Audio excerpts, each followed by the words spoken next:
अपने परिवारजनों के बीच आया हूं। एक बड़ी प्यारी सी उक्ति है, इति विदा पुनर्मिलनाय। इसका अर्थ भी उतना ही प्यारा है। मैं विदा लेता हूं फिर मिलने के लिए। इसी भाव से मैंने फरवरी में आपसे कहा था कि चुनाव नतीजों के बाद फिर मिलूंगा, और आज मन की बात के साथ मैं आपके बीच फिर हाजिर हूं। उम्मीद है आप सब अच्छे होंगे, घर में सबका स्वास्थ्य अच्छा होगा। और अब तो मानसून भी आ गया है, और जब मानसून आता है तो मन भी आनंदित हो जाता है।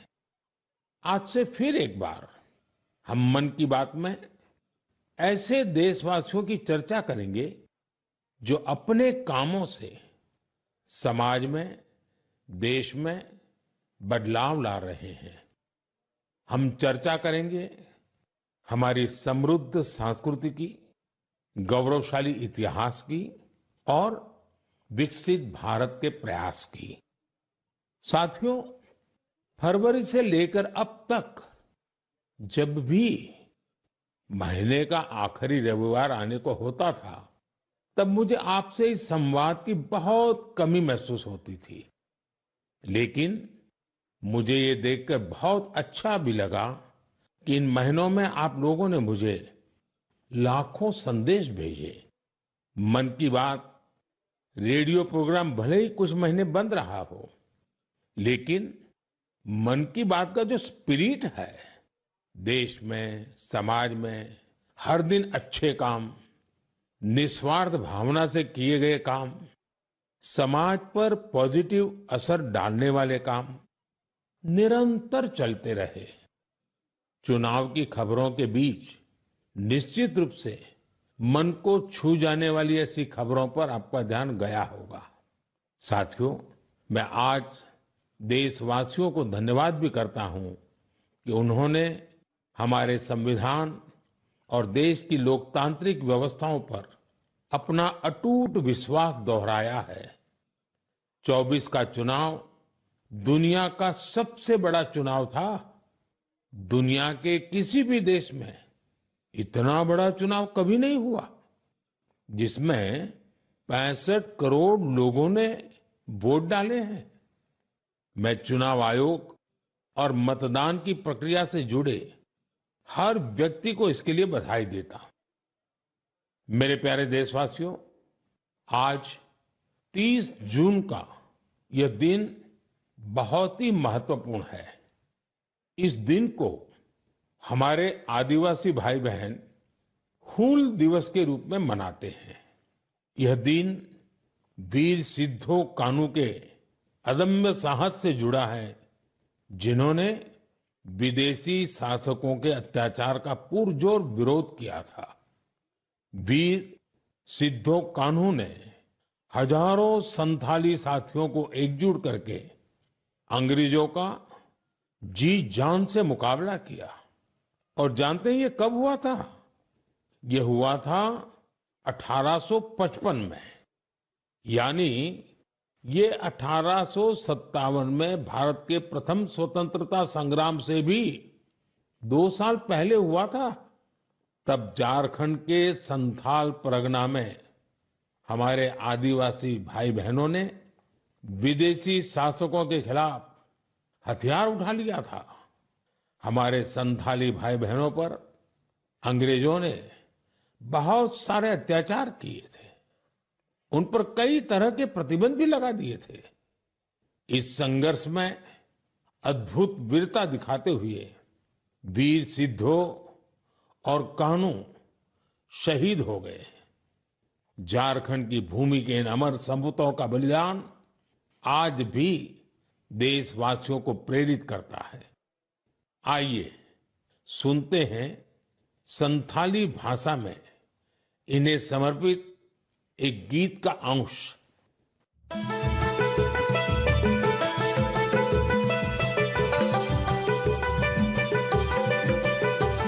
सीधा कानू बोल बुया मनावे 29 जन जहां दिसम रिया मारांग हुंदो सांताल हुलका सांताल हुंदो आंदोड़ लेना इंग्रेज कानून भंगोड़ लेना जुमे बंजो एसपीटी एकेला गोयना जंगारे पैगान साड़ी कने झाम जा उनको होले रे बुझा होले होले। मेरे प्यारे साथियों, अगर मैं आपसे पूछूं कि दुनिया का सबसे अनमोल रिश्ता कौन सा होता है, तो आप जरूर कहेंगे मां। हम सबके जीवन में मां का दर्जा सबसे ऊंचा होता है। मां हर दुख सहकर भी अपने बच्चे का पालन पोषण करती है। हर मां अपने बच्चे पर हर स्नेह लुटाती है। जन्मदात्री मां का ये प्यार हम सब पर एक कर्ज की तरह होता है, जिसे कोई चुका नहीं सकता। मैं सोच रहा था, हम मां को कुछ दे तो सकते नहीं, लेकिन और कुछ कर सकते हैं क्या? इसी सोच में से इस वर्ष विश्व पर्यावरण दिवस पर एक विशेष अभियान शुरू किया गया है। इस अभियान का नाम है एक पेड़ मां के नाम। मैंने भी एक पेड़ अपनी मां के नाम लगाया है। मैंने सभी देशवासियों से, दुनिया के सभी देशों के लोगों से ये अपील की है कि अपनी मां के साथ मिलकर या उनके नाम पर एक पेड़ जरूर लगाएं। और मुझे ये देखकर बहुत खुशी है कि मां की स्मृति में या उनके सम्मान में पेड़ लगाने का अभियान तेजी से आगे बढ़ रहा है। लोग अपनी मां के साथ या फिर उनकी फोटो के साथ पेड़ लगाने की तस्वीरों को सोशल मीडिया पर साझा कर रहे हैं। हर कोई अपनी मां के लिए पेड़ लगा रहा है, चाहे वो अमीर हो या गरीब, चाहे वो कामकाजी महिला हो या गृहिणी। इस अभियान ने सबको मां के प्रति अपना स्नेह जताने का समान अवसर दिया है।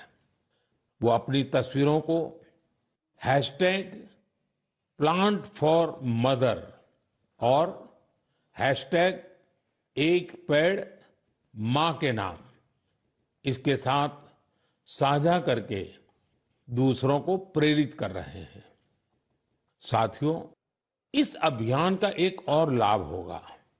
धरती भी मां के समान हमारा ख्याल रखती है। धरती मां ही हम सबके जीवन का आधार है। इसलिए हमारा भी कर्तव्य है कि हम धरती मां का भी ख्याल रखें। मां के नाम पेड़ लगाने के अभियान से अपनी मां का सम्मान तो होगा ही होगा, धरती मां की भी रक्षा होगी। पिछले एक दशक में भारत में सबके प्रयास से वन क्षेत्र का अभूतपूर्व विस्तार हुआ है। अमृत महोत्सव के दौरान देश भर में 60,000 से ज्यादा अमृत सरोवर भी बनाए गए हैं।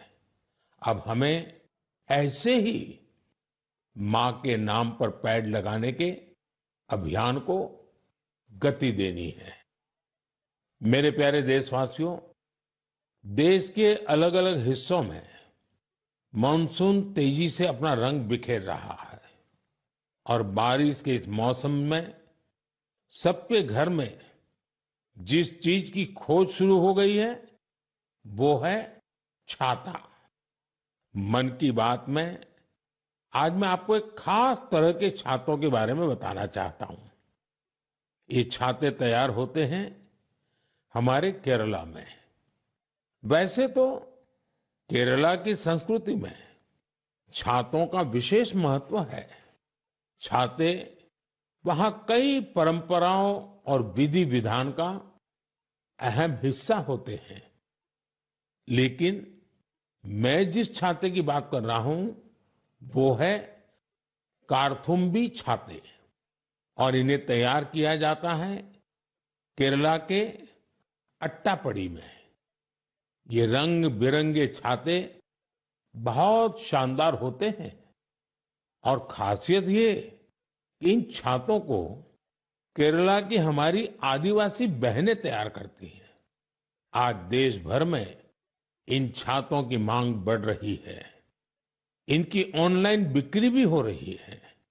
इन छातों को वट्टालक्की सहकारी कृषि सोसाइटी की देखरेख में बनाया जाता है। इस सोसाइटी का नेतृत्व हमारी नारी शक्ति के पास है। महिलाओं के नेतृत्व में अट्टापडी के आदिवासी समुदाय ने एंटरप्रेन्योरशिप की अद्भुत मिसाल पेश की है। इस सोसाइटी ने एक बैम्बू हैंडीक्राफ्ट यूनिट की भी स्थापना की है।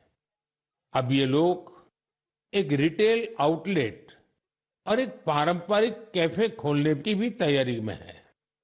इनका मकसद सिर्फ अपने छाते और अन्य उत्पाद बेचना ही नहीं है, बल्कि ये अपनी परंपरा, अपनी संस्कृति से भी दुनिया को परिचित करा रहे हैं।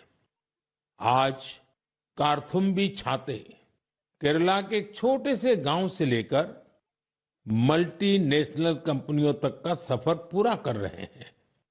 लोकल के लिए वोकल होने का इससे बेहतरीन उदाहरण और क्या होगा। मेरे प्यारे देशवासियों, अगले महीने इस समय तक पेरिस ओलंपिक शुरू हो चुके होंगे। मुझे विश्वास है कि आप सब भी ओलंपिक खेलों में भारतीय खिलाड़ियों का उत्साह बढ़ाने का इंतजार कर रहे होंगे। मैं भारतीय दल को ओलंपिक खेलों की बहुत बहुत शुभकामनाएं देता हूं। हम सबके मन में टोक्यो ओलंपिक की यादें अब भी ताजा हैं। टोक्यो में हमारे खिलाड़ियों के प्रदर्शन ने हर भारतीय का दिल जीत लिया था।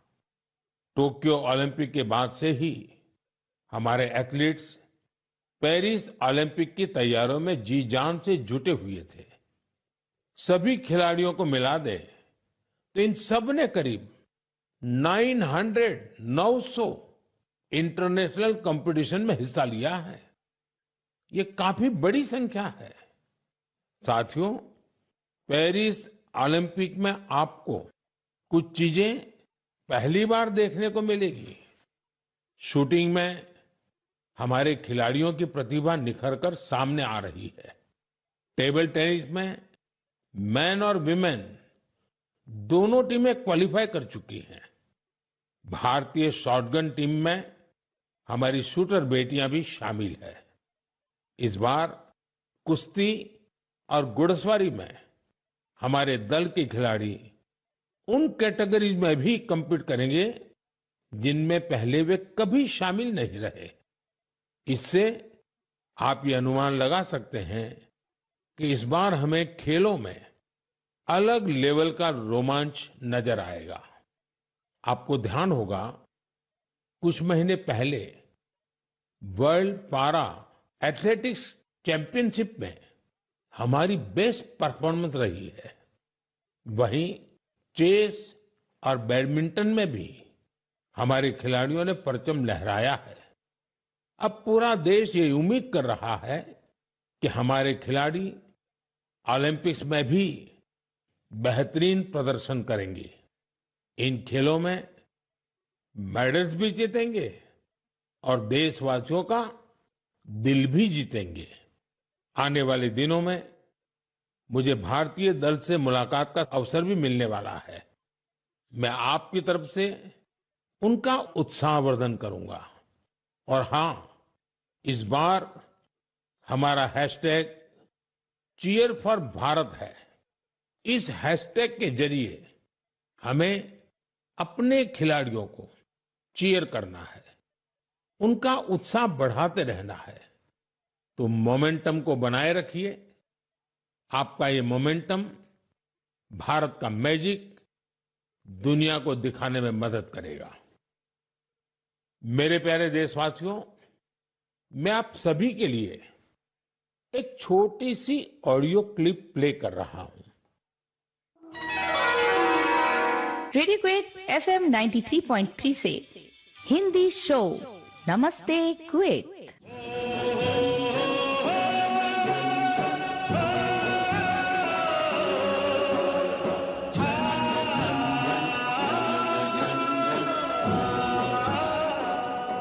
एक ऐसा कार्यक्रम जिसमें हम बात करेंगे कुवैत भारत संबंध के बारे में, कुवैत भारत संस्कृति के बारे में और उस रिश्ते के बारे में जो दोनों देशों को अलग अलग क्षेत्रों में जोड़ता है। इस रेडियो कार्यक्रम को सुनकर आप भी हैरत में पड़ गए ना? तो आइए आपको इसके पीछे की पूरी बात बताते हैं। दरअसल ये कुवैत रेडियो के एक प्रसारण की क्लिप है। अब आप सोचेंगे कि बात हो रही है कुवैत की, तो वहां हिंदी कहां से आ गई? दरअसल कुवैत सरकार ने अपने नेशनल रेडियो पर एक विशेष कार्यक्रम शुरू किया है और वो भी हिंदी में। कुवैत रेडियो पर हर रविवार को इसका प्रसारण आधे घंटे के लिए किया जाता है। इसमें भारतीय संस्कृति के अलग अलग रंग शामिल होते हैं। हमारी फिल्में और कला जगत से जुड़ी चर्चाएं वहां भारतीय समुदाय के बीच बहुत लोकप्रिय हैं। मुझे तो यहां तक बताया गया है कि कुवैत के स्थानीय लोग भी इसमें खूब दिलचस्पी ले रहे हैं। मैं कुवैत की सरकार और वहां के लोगों का हृदय से धन्यवाद करता हूं, जिन्होंने ये शानदार पहल की है।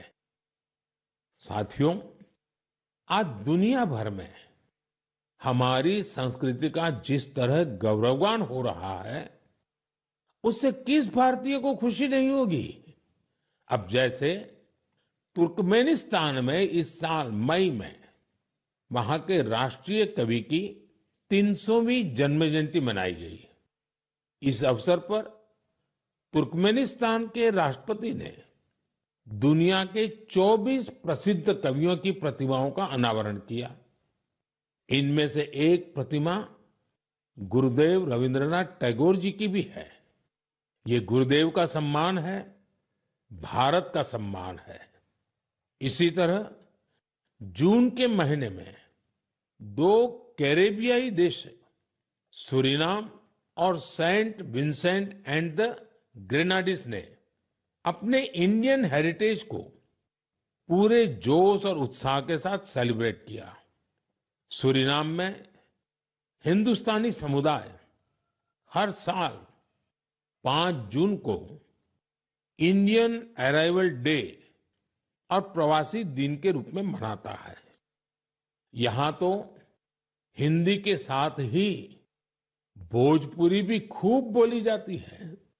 सेंट विंसेंट एंड द ग्रेनाडिस में रहने वाले हमारे भारतीय मूल के भाई बहनों की संख्या भी करीब 6000 है।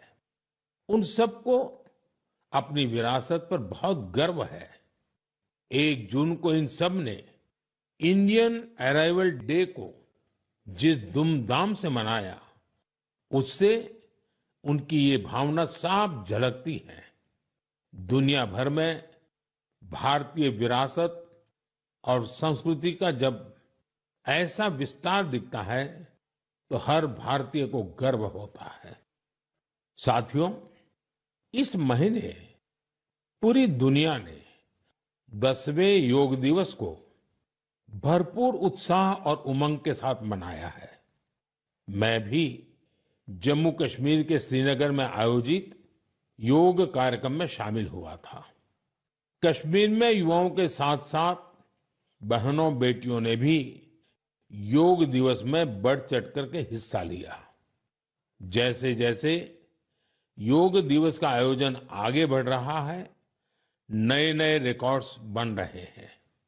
दुनिया भर में योग दिवस ने कई शानदार उपलब्धियां हासिल की हैं।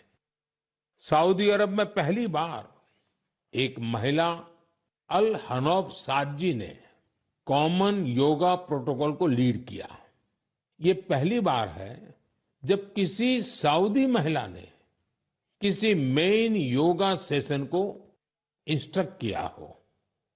इजिप्ट में इस बार योग दिवस पर एक फोटो कंपटीशन का आयोजन किया गया।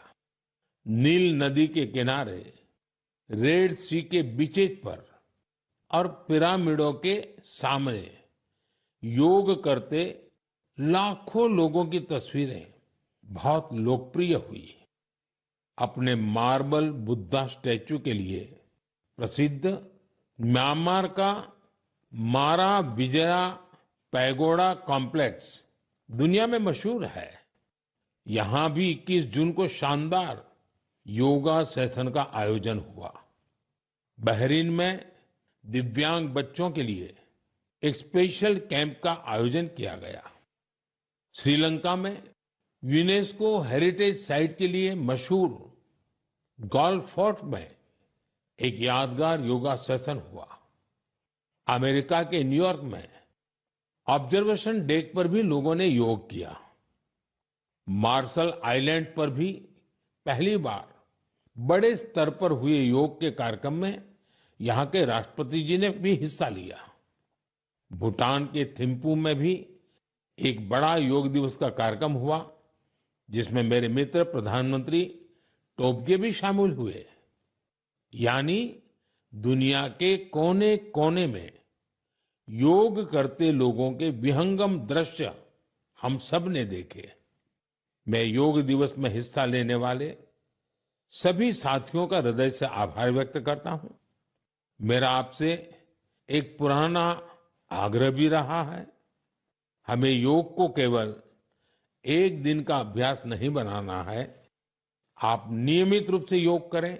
इससे आप अपने जीवन में सकारात्मक बदलावों को जरूर महसूस करेंगे। साथियों, भारत के कितने ही प्रोडक्ट्स हैं जिनकी दुनिया भर में बहुत डिमांड है, और जब हम भारत के किसी लोकल प्रोडक्ट को ग्लोबल होते देखते हैं तो गर्व से भर जाना स्वाभाविक है। ऐसा ही एक प्रोडक्ट है अराकू कॉफी। अराकू कॉफी आंध्र प्रदेश के अल्लूरी सीताराम राजू जिले में बड़ी मात्रा में पैदा होती है। ये अपने रिच फ्लेवर और अरोमा के लिए जानी जाती है। अराकू कॉफी की खेती से करीब 1.5 लाख आदिवासी परिवार जुड़े हुए हैं। अराकू कॉफी को नई ऊंचाई देने में गिरिजन कोऑपरेटिव की बहुत बड़ी भूमिका रही है। इसने यहाँ के किसान भाई बहनों को एक साथ लाने का काम किया और उन्हें अराकू कॉफी की खेती के लिए प्रोत्साहन दिया। इससे इन किसानों की कमाई भी बहुत बढ़ गई है। इसका बहुत लाभ कोंडा डोरा आदिवासी समुदाय को भी मिला है। कमाई के साथ साथ उन्हें सम्मान का जीवन भी मिल रहा है। मुझे याद है, एक बार विशाखापत्तनम में आंध्र प्रदेश के मुख्यमंत्री चंद्रबाबू नायडू गारू के साथ मुझे इस कॉफी का स्वाद लेने का मौका मिला था। इसके टेस्ट की तो पूछिए ही मत, कमाल की होती है ये कॉफी। अराकू कॉफी को कई ग्लोबल अवार्ड्स मिले हैं। दिल्ली में हुई G20 समिट में भी कॉफी छाई हुई थी। आपको जब भी अवसर मिले, आप भी अराकू कॉफी का आनंद जरूर लें। साथियों, लोकल प्रोडक्ट को ग्लोबल बनाने में हमारे जम्मू कश्मीर के लोग भी पीछे नहीं हैं। पिछले महीने जम्मू कश्मीर ने जो कर दिखाया है, वो देश भर के लोगों के लिए भी एक मिसाल है। यहाँ के पुलवामा से स्नो पीज की पहली खेप लंदन भेजी गई। कुछ लोगों को ये आइडिया सूझा कि कश्मीर में उगने वाली एक्सोटिक वेजिटेबल्स को क्यों न दुनिया के नक्शे पर लाया जाए। बस फिर क्या था, चकुरा गांव के अब्दुल राशिद मीर जी इसके लिए सबसे पहले आगे आए। उन्होंने गांव के अन्य किसानों की जमीन को एक साथ मिलाकर स्नो पीज उगाने का काम शुरू किया और देखते ही देखते स्नो पीज कश्मीर से लंदन तक पहुंचने लगी। इस सफलता ने जम्मू कश्मीर के लोगों की समृद्धि के लिए नए द्वार खोले हैं। हमारे देश में ऐसे यूनिक प्रोडक्ट्स की कमी नहीं है। आप ऐसे प्रोडक्ट्स को #माय प्रोडक्ट माय प्राइड के साथ जरूर शेयर करें। मैं इस विषय पर आने वाले मन की बात में भी चर्चा करूंगा। मम प्रियाः देशवासिनः अद्य अहम किंचित चर्चा संस्कृत भाषायाम आरभे। आप सोच रहे होंगे कि मन की बात में अचानक संस्कृत में क्यों बोल रहा हूं। इसकी वजह है आज संस्कृत से जुड़ा एक खास अवसर। आज 30 जून को आकाशवाणी का संस्कृत बुलेटिन अपने प्रसारण के 50 साल पूरे कर रहा है। 50 वर्षों से लगातार इस बुलेटिन ने कितने ही लोगों को संस्कृत से जोड़े रखा है। मैं ऑल इंडिया रेडियो परिवार को बधाई देता हूं। साथियों, संस्कृत की प्राचीन भारतीय ज्ञान और विज्ञान की प्रगति में बड़ी भूमिका रही है। आज के समय की मांग है कि हम संस्कृत को सम्मान भी दें और उसे अपने दैनिक जीवन से भी जोड़ें। आजकल ऐसा ही एक प्रयास बेंगलुरु में कई और लोग कर रहे हैं। बेंगलुरु में एक पार्क है, कब्बन पार्क। इस पार्क में यहाँ के लोगों ने एक नई परंपरा शुरू की है। यहाँ हफ्ते में एक दिन हर रविवार बच्चे, युवा और बुजुर्ग आपस में संस्कृत में बात करते हैं। इतना ही नहीं, यहाँ वाद विवाद के कई सेशन भी संस्कृत में ही आयोजित किए जाते हैं। इनकी इस पहल का नाम है संस्कृत वीकेंड। इसकी शुरुआत एक वेबसाइट के जरिए समष्टि गुब्बी जी ने की है। कुछ दिनों पहले ही शुरू हुआ ये प्रयास बेंगलुरु वासियों के बीच देखते ही देखते काफी लोकप्रिय हो गया है। अगर हम सब इस तरह के प्रयास से जुड़े तो हमें विश्व की इतनी प्राचीन और वैज्ञानिक भाषा से बहुत कुछ सीखने को मिलेगा। मेरे प्यारे देशवासियों, मन की बात के इस एपिसोड में आपसे जुड़ना बहुत अच्छा रहा। अब ये सिलसिला फिर पहले की तरह चलता रहेगा। अब से एक सप्ताह बाद पवित्र रथ यात्रा की शुरुआत होने जा रही है। मेरी कामना है कि महाप्रभु जगन्नाथ की कृपा सभी देशवासियों पर सदैव बनी रहे। अमरनाथ यात्रा भी शुरू हो चुकी है और अगले कुछ दिनों में पंढरपुर वारी भी शुरू होने वाली है। मैं इन यात्राओं में शामिल होने वाले सभी श्रद्धालुओं को शुभकामनाएं देता हूं। आगे कच्छी नववर्ष, आषाढ़ी बीज का त्योहार भी है। इन सभी पर्व त्योहारों के लिए भी आप सभी को ढेर सारी शुभकामनाएं। मुझे विश्वास है कि पॉजिटिविटी से जुड़े जन भागीदारी के ऐसे प्रयासों को आप मेरे साथ अवश्य शेयर करते रहें। मैं अगले महीने आपके साथ फिर से जुड़ने की प्रतीक्षा कर रहा हूं। तब तक आप अपना भी, अपने परिवार का ध्यान रखिए। बहुत बहुत धन्यवाद। नमस्कार।